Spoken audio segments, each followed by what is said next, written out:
अस्सलामुअलैकुम वरहमतुल्लाहि वबरकातुहू। व्यूअर्स, आज की इस वीडियो में आपके साथ सूरह तगाबन का वजीफ़ा शेयर करेंगे। आज की कार्रवाई पर यकीन करें, आज की कार्रवाई सुनने के बाद आपकी ज़िंदगी में खुशी की लहर दौड़ जाएगी। अल्लाह ताला गैब से इस तरह मदद फरमाएगा कि आपकी ज़िंदगी बदल जाएगी। आप अपनी ज़िंदगी में इसकी बरक़ात देखेंगे। इस अमल में ऐसी खुशी सुनकर आप हैरान रह जाएंगे। सूरह तगाबन खुदा की रज़ा है। सूरह आपको 28वें बाब में मिल जाएगी। आपको दिन में एक बार या रात में एक बार तिलावत करना होगी। आपको हमेशा ये करना होगा। ये एक ताहियात अमल है। पहला फ़ायदा उन लोगों के लिए है जिनकी आमदनी कम है और उनकी रोज़ी रोटी मुश्किल है या घर की ज़्यादातर ज़रूरियात पूरी नहीं होती हैं। गैब से ऐसी मदद करेंगे कि आप सबकी ज़िंदगियां बदल जाएंगी। इसकी बरक़ात अपनी ज़िंदगी में देखेंगे। ऐसा राज इस अमल में इंशाअल्लाह आप सुनकर हैरान हो जाएंगे। सूरह तगाबन जो आपको 28वें सपारे में मिल जाएगी, ये आपने रोज़ाना दिन में या रात में एक मरतबा तलावत करनी है। ये अमल आपने हमेशा करना है। ये अमल ज़िंदगी भर आपने करना है।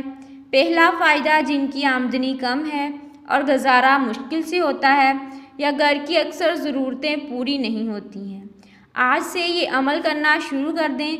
ये अमल आपने अपने दामन से बांध लेना है। इसको पढ़ना शुरू कर दें, भले कोई वजीफ़ा दूसरा करते हैं। ये अमल ज़िंदगी का हिस्सा बना लें।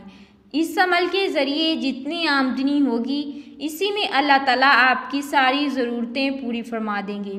दूसरा फ़ायदा जिनकी आमदनी ज़्यादा है या कारोबार खूब चलता है मगर पैसा पानी की तरह बह जाता है, बरकत नहीं होती और फालतू जगह पैसा ज़्यादा लग जाता है। लोगों ने खामखा अपनी ज़रूरत बढ़ा लेते हैं। आप सल्लल्लाहु अलैहि वसल्लम ने फरमाया, ख़र्च में मयाना रवि इख्तियार करनी चाहिए। ये आदी तिजारत है। तीसरा फ़ायदा जिनकी तनख्वाह कम है या कारोबार ज़्यादा अच्छा नहीं चल रहा, कारोबार या नौकरी में तरक्की देखना चाहते हैं और हैरत अंगेज़ बरकत का मोजज़ा देखना चाहते हैं, तो फिर गौर से सुने। मैं अमल ख़ुद भी कर रही हूँ। जो जायज़ ख्वाहिशें अल्लाह ताला पूरी फरमा देंगे। शुक्रिया, आज से ये करना शुरू करें। आपको ये अमल अपने पैरों से बांधना है, उसे अपने ज़िंदगी का हिस्सा बनाएं। अल्लाह ताला आपकी तमाम ज़रूरियात को इस अमल के ज़रिए हासिल होने वाली आमदनी में पूरा करेगा और इजाफी जगह पर ज़्यादा रकम खर्च होती है। लोग मनमानी से अपनी ज़रूरत को बढ़ाते हैं। आप सल्लल्लाहु अलैहि वसल्लम ने फरमाया, ख़र्च में एतदाल रखना चाहिए। ये आधा कारोबार है। गौर से सुनो, ये अमल मैं खुद कर रही हूँ। अल्लाह ताला जायज़ ख्वाहिशात को पूरा करेगा। शुक्रिया। शेयरिंग केयरिंग है। वीडियो को सदका जारिया के तौर पर अपने दोस्तों के साथ शेयर करें। मिलते हैं किसी और अच्छी वीडियो के साथ। तब तक के लिए फ़ी अमानिल्लाह।